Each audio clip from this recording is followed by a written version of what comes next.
next talk today is going to be on a very important subject matter of neonatal hypoxic ischemic encephalopathy, something that we see a fair amount of and deal with. And I think that we all, in whatever capacity we work in the hospital, in the NICUs, and we have to really be quite adept at understanding the nuances of this underlying condition. So I'm delighted to present to you today one of our very passionate and highly acute clinicians in the division of child neurology. Great clinical acumen, a lot of passion, a great educator, and really so loved by everybody in our division for everything she does, including her idiosyncrasies. And so, but Dr. Lakotia is grew up and went to medical school in Rajasthan, India.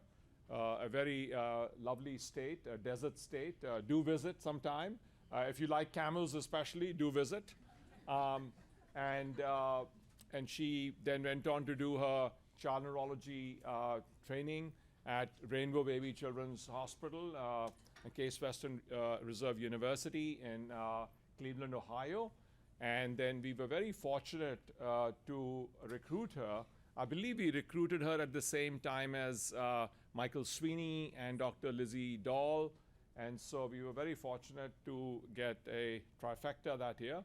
And so, and then since coming here, she's been so instrumental and has won several resident teaching awards in our division, and just a tremendous asset. She co-runs our MDA effort with Dr. Amanda Rogers. She's part of she runs our stroke clinic. And so she has her paws in everything. She can't keep her paw in one place. And we are so grateful for that, and we are the beneficiaries of that. So Arpita, thank you for all you do, and we look forward to a terrific talk. No pressure, please. Thank you, Dr. Fury. This is going to be tough. If I misspeak, it may be because I was in the ICU this morning just covering service. So just correct me if I say something wrong. But yeah, I have some time to talk about neonatal HIE, which, just like Dr. Fury said, is a very important topic. And we've been kind of hinting at HIE in every talk so far and just talking about that a little bit, but this will hopefully pull it all together. This is the outline of the talk, really just talking about some definitions, evaluation of HIE, management of HIE, and then talking a little bit about seizures and imaging in HIE, which if you attended Dr. Means' last talk, we talked a lot about some of the imaging.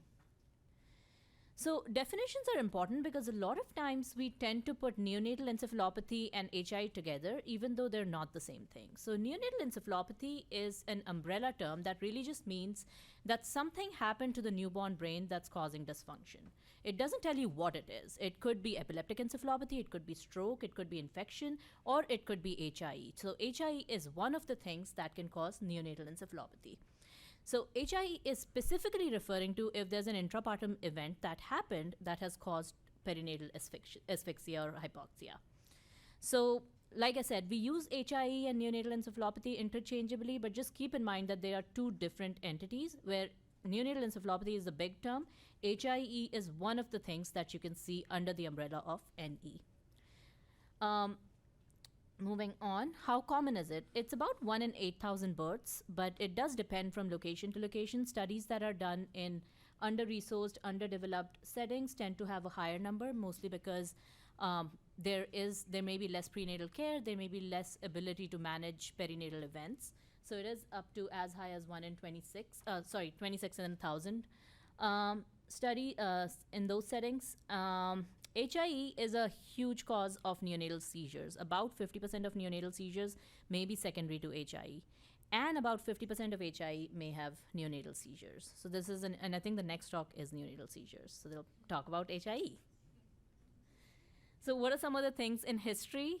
all these things are important in asking when you're thinking about HIE, even with neonatal encephalopathy. But some of these things that are on the slide kind of focus on what are some of the things that could lead to HIE, or what are some of the things that are associated with HIE.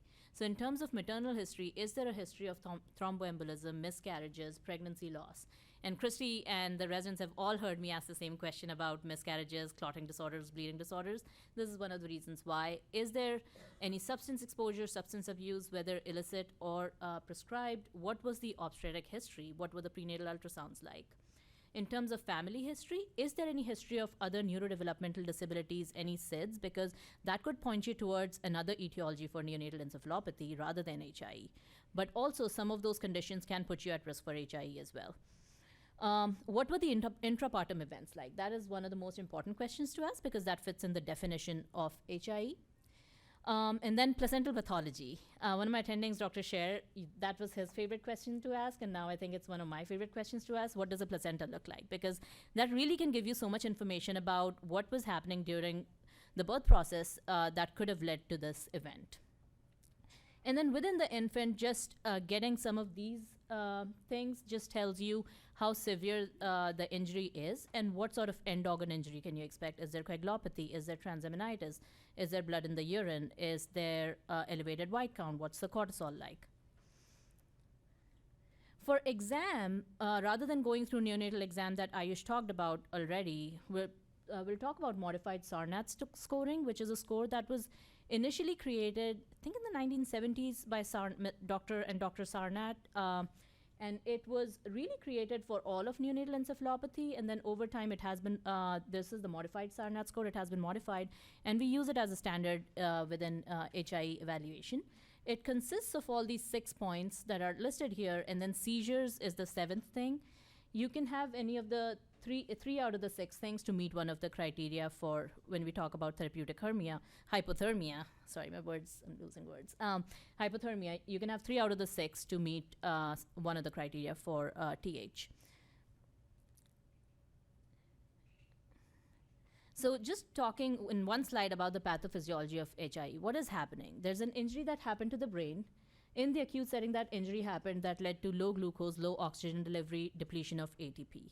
When that happens, within the first 30 minutes to the first 6 hours, if the perfusion to the brain is restored, then you start having this latent phase where you have apoptosis, cell death, and then the secondary phase starts at 6 hours where you have further cell necrosis, apoptosis, programmed cell death, increased excitability, increased oxidative stress.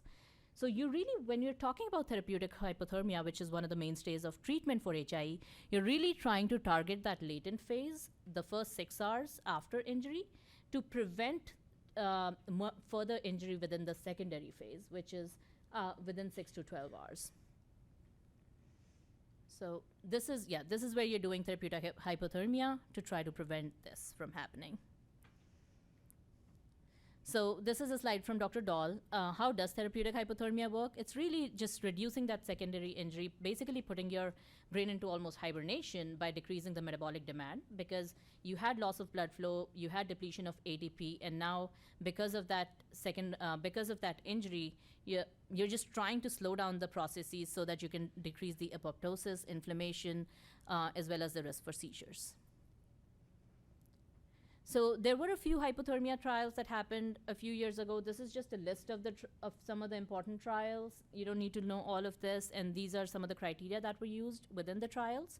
Just a summation of the hypothermia trials, they mostly looked at babies who were greater than 35 weeks of gestation and randomized within hypothermia or normothermia group within the first 6 hours of life.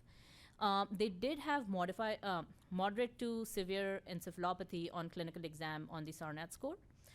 The target temperature was 33.5 to 34.5 degrees centigrade, and then they did hypothermia for 72 hours. One of the trials, the CoolCap trials, looked at just head cooling. The others looked at whole body cooling. And then they did hypothermia for 72 hours, which is the first 3 days of life, to see its effect Really, the primary outcome was decrease in a change in the combined rate of death of or disability measured at 18 to 22 months. How did they define disability? It was basically cerebral palsy, developmental disability or intellectual delay, blindness, or sensorineural hearing loss at that age. And based on these trials, I'll talk about the numbers needed to treat in the next slide, but these trials were so impressive that therapeutic hypothermia is standard of care for moderate to severe HIE since 2010. So what is the summary of these trials? They did a systematic review of 11 randomized controlled trials with about 1,500 babies who got therapeutic hypothermia with HIE and showed that it does benefit infants with moderate to severe HIE. And it decreased mortality without increasing adverse events. It increased survival up to 40% versus 24% in the normothermia group. So that's a significant difference. That being said, even with therapeutic hypothermia, about 50% did have death or major disability. So we describe major disability as CP, developmental disability, ID, visual impairment, and hearing loss. But even with all of that, the survival benefit far outweighs any risk with the short-term adverse effect that was seen with TH. So for moderate HIE, number needed to treat was 6, and for severe HIE, it was 7. So basically, that's saying if you have 6 babies with moderate HIE that were cool, 1 was going to benefit a lot, which is a pretty high number. I can't remember, it's in my notes, but for statins, the number is super high. I think it's in the hundreds. Or I don't know, I can't see my notes. So I don't remember the number, but it is really high. So what are the eligibility criteria for cooling for someone where you have suspected HIE? So you need all 3 demographic criteria where the baby is greater than 35 weeks, 1,800 grams or more, and then it is within 6 hours of birth. And then for biochemical criteria, you either get a blood gas that shows acidosis with pH of less than or equal to 7.0 or base deficit of greater than 16, or if you don't have a blood gas, or if the pH is between 7 or 7.15, or the blood gas is between 10 to 15.9, you can meet these other 2 criteria to still meet that inclusion criteria, which is there's a history of acute perinatal event such as fetal D cells, placenta abruption, uterine rupture, whatnot.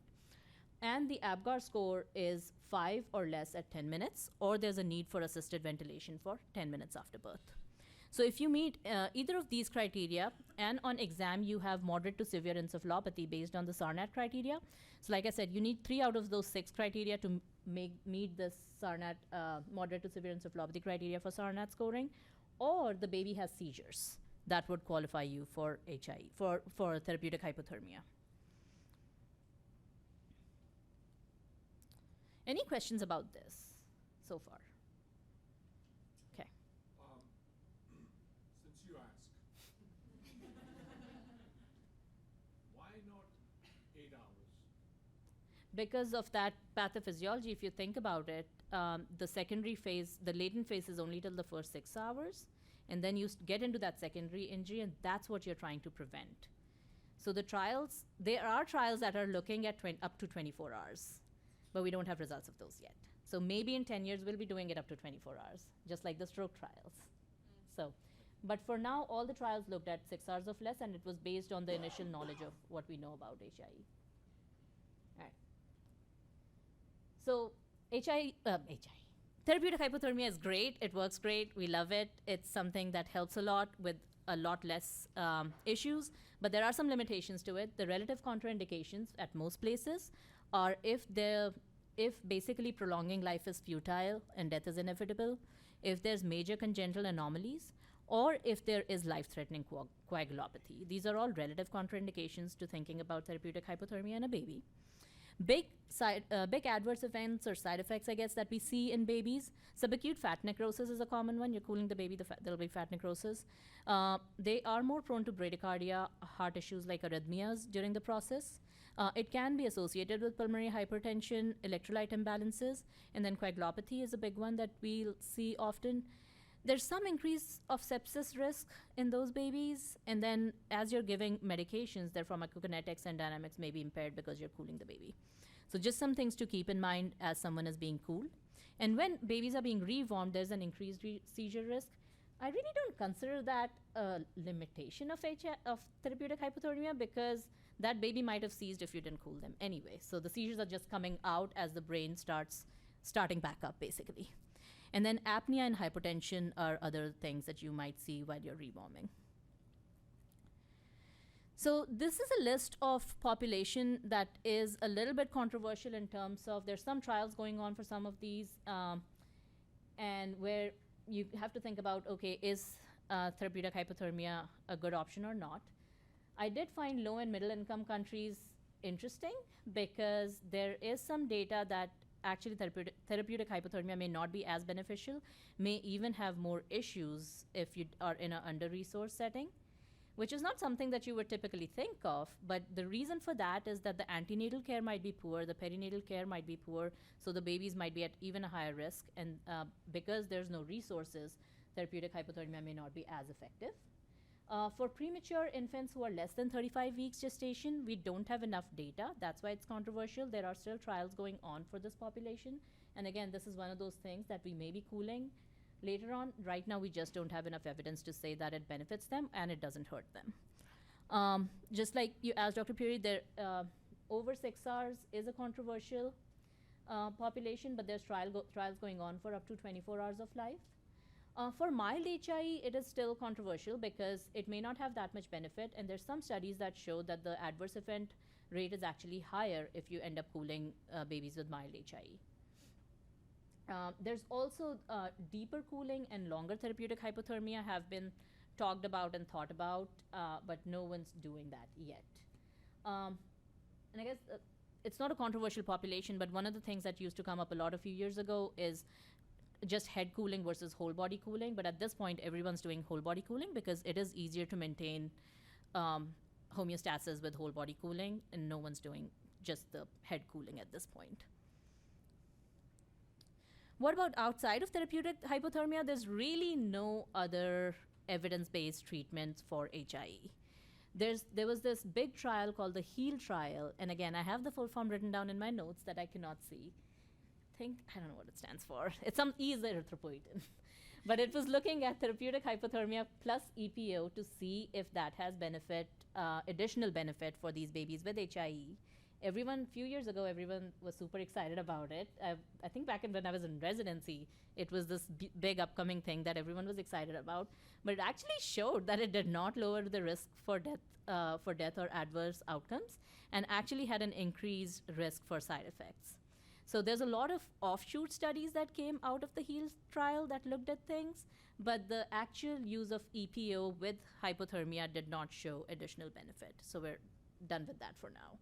And then there's been small studies that have looked at use of melatonin, stem cell, xenon, allopurinol, magself, and topiramate also for use with HIE, but none of these are mainstream yet, and there's been no big clinical trials that actually prove that these are beneficial. What about seizures in HIE? So seizures are really common in patients who have HIE, even who are undergoing hypothermia. The risk is about 50%. Therapeutic hypothermia itself may reduce the risk for seizure burden in babies, especially while they're being cooled, but they can have seizures after, in the process of getting rewarmed as the brain metabolic processes start back up. One thing that we've talked about, and I'm sure Max will talk about, is that electrical seizures are way, way more common in babies. So just subclinical seizures are much more common in the neonatal population as compared to older kids, which is the same for babies with HIE. So just monitoring them by looking at them will over or underestimate seizures. You'll miss a lot of seizures, but also baby seizures can be just apnea, just a little change in tone, and it's easy to call a lot of things that are not seizures, which is why we end up monitoring all these babies for seizures, knowing that their risk is so high. Now, how long do you have to monitor them for on EEGs? At least for 24 hours or 24 hours after the last seizure. So I think one of our residents, Dr. Oja, who graduated a few years ago, she did a study and she looked at the value of looking at continuous EEG for 3 days versus just the first day. And actually, the babies whose EEGs were okay within the first 24 hours, they end up having pretty much, for the most part, no seizures later on. So we still get EEGs for 3 days, mostly because it's convenient and it's easy. So Because otherwise you'd be doing a EEG for 24 hours, then you'll unhook them, and then when they start getting rewarmed, you'd put them on again because that risk does increase then. But you don't have to do it. Some places, I believe, do that just 24 hours. I'm not sure if there's any places that anyone knows of who do that. Yeah, Sensi does that. So you unhook them after 24 hours and then rehook them during rewarming. Okay, maybe that's something that we can think about. But we have evidence that if the first 24 hours look great, you don't have your risk for having seizures in that acute symptomatic period is lower. So, or if they start having seizures 24 hours until after 24 hours after the last seizure. And then after that, during the rewarming period. So EEGs that have severe background abnormalities such as burst suppression, extremely low voltage, isoelectric are obviously bad, and they have a higher risk for having bad neurologic outcomes. I feel like that's fairly straightforward that we know. There's nothing new about that. So seizure management, this is a hot topic that we've been trying to change our processes for, and I think for the most part we have. So HIE can cause, the seizures that happen are fairly often, they're about 50%, they're all symptomatic seizures in the acute period, right? So we know that treating the neonatal seizures can lower the risk for future epilepsy in that when we lower them in the acute period, and it does help with neurodevelopment. But we know also now that continuing anti-seizure medication after the acute period does not give you any extra benefit. It does not prevent future epilepsy. It does not help with the development later on. So ILAE did publish these guidelines in 2023 for neonatal seizures, which basically states following cessation of acute provoked seizures, whether they're subclinical or clinical, without any evidence of neonatal onset epilepsy, and anti-seizure medicines should be discontinued before going home, regardless of MRI or EEG findings. I feel like 3-4 years ago within our group that was a big thing because it was a change in practice for us. But I think at this point everyone's following the guidelines. And like I said, risk for subsequent delay, seizure recurrence, or epilepsy was not different in patients who continued seizure meds going home or versus who discontinued. So at this point, unless you have a good reason for them to go home on, if they have acute symptomatic seizures because of HIE, we should stop meds. What about MRI? So Dr. Means talked about the MRI in that last breakout session a little bit, so a little bit of repetition. Early MRI brain within the first 24 hours may be false negative, so it may look normal even if it is not. Ideal timing is 4 to 7 days of life, because after that 7 days of life period, within 7 to 14 days, you have this thing called pseudonormalization, where your diffusion restriction goes away and it looks fairly normal. So that can give you a false sense of reassurance that the MRI looks great when it's actually not. Based on the duration and how severe the asphyxia is, there are two main patterns of MRI injury that are seen with HIE.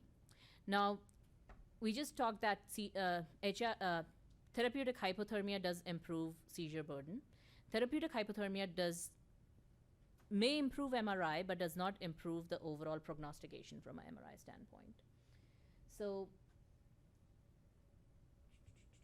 yeah, 25% of neonates with HIE who underwent therapeutic hypothermia and had normal MRI still ended up having abnormal neurodevelopmental outcome. So normal MRI does not say that, oh, because the MRI is normal, you're going to have a normal development. They still need to be followed.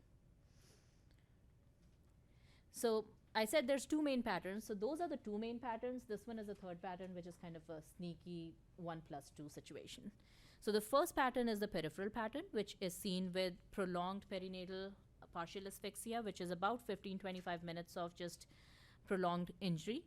And what happens in this situation is when you're slowly asphyxiating the body is smart enough to auto-regulate the blood flow and get all the blood flow to the areas that are most important to it, which is the thalami and the basal ganglia. So those are spared. We care less about the cortex and like the temporal parieto-occipital area. So those are the areas that get injured because the blood is shunted from there basically to the central areas. So when this slow prolonged asphyxia happens, you get this peripheral pattern where your parieto-occipital regions get more affected and the frontal lobes. These babies tend to have less severe motor impairment later on. The other pattern, which is the worst kind, is basal ganglia and thalamus. And that pattern you see if there's really acute hypoxia that happens for a short period. So you suddenly cut off flow to the brain, where the body did not have that chance to autoregulate and didn't have the chance to redirect that blood flow to the thalami. So now your thalami and basal ganglia are super sensitive to injury, and that's where the injury happens. So ventrolateral thalamus, posterior putamen, and posterior limb of the internal capsule are the big ones.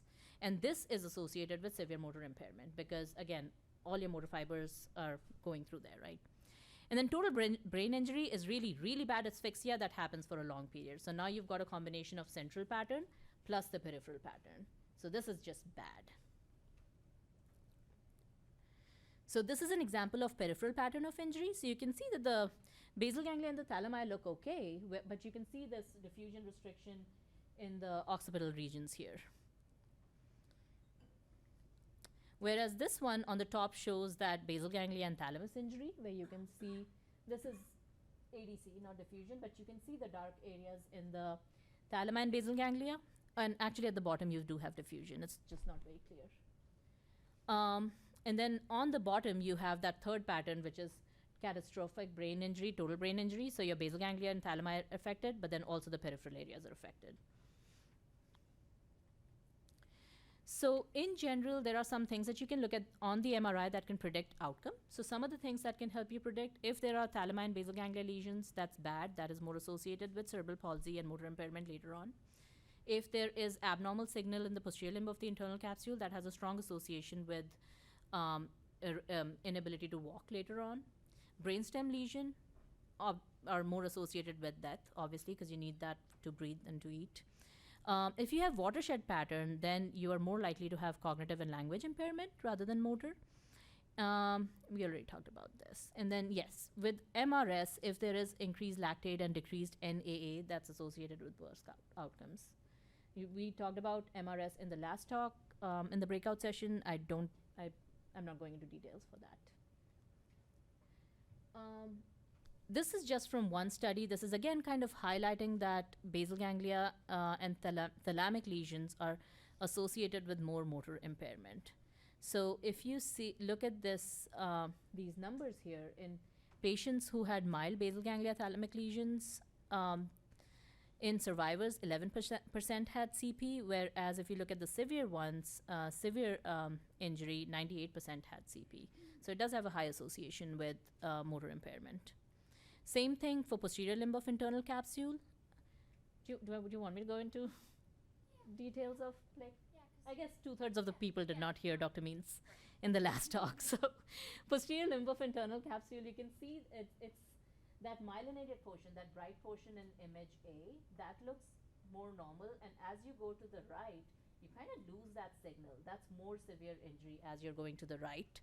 So you really cannot see it in C, which is the abnormal plic. And the more abnormalities that you see in the posterior limb of the internal capsule, where you lose that hyperintense signal of myelination, the more likely you are to have worse outcomes in terms of motor impairment, specifically inability to walk. So this is from the Continuum article on HIE. It's a nice table that just talks about what can portend poor prognosis versus good prognosis. So if there's no or mild encephalopathy at 24 hours, that's good. If EEG normalizes, EEG stays normal, they don't have seizures, that's great. You see sleep-wake cycles, that's great. And if there are seizures, they respond to one medicine, that's great. And then on MRI, like we talked about, watershed pattern or peripheral pattern is better to have than thalamic or basal ganglia pattern. I had a little poll in here, which is not working because of Norton security, but here's the workaround. Let's see who's paying attention. So you can scan the QR code. And I actually now don't know what the questions are, so hopefully they show up for you all. They do? Does it give you the answers? Does it tell you anything after you reply? Which of the following statements is incorrect regarding HIE is the question. Yes. And then you submit it. Yeah, you can submit it. I don't know what will happen after. But this is like a brand new thing that I just did. Answer has been submitted. Does it tell you what the answer is? Oh, well, once everyone's done, I think I know what the answer is. I don't know what the options are. It was supposed to show this like cool polling thing In real time. in real time as people answered, but Norton doesn't allow you to connect to outside internet. All right, does anyone want to take a guess on what the correct or what is incorrect regarding HIE of the 4 options? Yes, I heard Shannon. Yes. What? Keep them on, stop them. That's bad. Don't keep them. Yes, but that is the correct answer. That is incorrect about HIE. I don't know what the options are. Do you want to read out the options? Oh, it was, one was like basal ganglia thalami. Okay, so basal ganglia thalami bad. We talked about that. And seizures, seizures. High risk for seizures, that's yes. Seizure, what's that? THS standard of care, so that's correct. Okay, and then, yeah, seizure meds. So we used to continue them for 6 to 12 months, but that is not the right answer anymore. Okay. All right, sorry it didn't work. We tried. All right, so here's the summary of the talk. HIE is really a perinatal event happened, and that caused asphyxia. And it is a major contributor to neonatal seizures, 3P, and adverse neurodevelopmental outcomes. Therapeutic hypothermia is standard of care for moderate and severe HIE because you're acting up in latent phase, preventing the secondary phase of injury from happening. And you can make a diagnosis of HIE based on clinical history, exam, and lab findings. One caveat to this is I realized at 9 p.m. yesterday that I did not put any slide in for HIE mimickers in here. So I don't know if any of the other talks have that, but when we're talking about the definitions of HIE here, like the eligibility criteria for cooling, the eligibility criteria for cooling are kept broad for a reason because you don't want to miss any babies that could benefit from cooling. So the criteria are broad, and you might very well have some babies that actually don't have HIE that get cooled, and later on you find out that they have some other reason for neonatal encephalopathy. So just keep that in mind. Just because a baby's cooled doesn't mean that they have HIE. But you're making that diagnosis based on the history, exam, and lab findings. Because again, you're not getting an MRI until after the rewarming process. So you don't want to wait until then anyway to cool. No role for continued anti-seizure medicines, but you do want to treat the acute seizures that are happening then and there. We talked about the two, maybe 3 MRI patterns of injury, and basal ganglia thalami bad, peripheral pattern good. Whole brain, really bad. And then even with therapeutic hypothermia, even though it's great, there is a 50% risk for death or major disability with moderate to severe HIE. These are my references. And I do want to thank Dr. Dahl, who shared her slides with me and so that I could have a template and edit them. I thought she was not going to be here today, so thanks, Lizzie. And then Hope for HIE is a good resource to direct parents towards. It's a parent advocacy organization for HIE that has a lot of good resources, and they do a lot of good work. So I've had a few patients that actually got directed to them and benefited from them. And I think one of our patients, they created a book with stories of babies with different types of HIE, different severities of HIE. And one of the babies is one of our NICU babies. Yeah, they have those books in the Neo Clinic. All right, I can take questions.